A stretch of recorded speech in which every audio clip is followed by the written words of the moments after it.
আজকে আপনাদের এখানে আসবার কারণটি কি?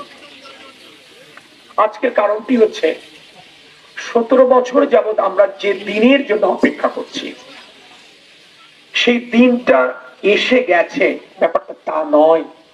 সেই দিনটা আসবার প্রাথমিক ধাপটি আমরা পূরণ করতে পেরেছি, প্রাথমিক ধাপটি আমরা পার করতে পেরেছি।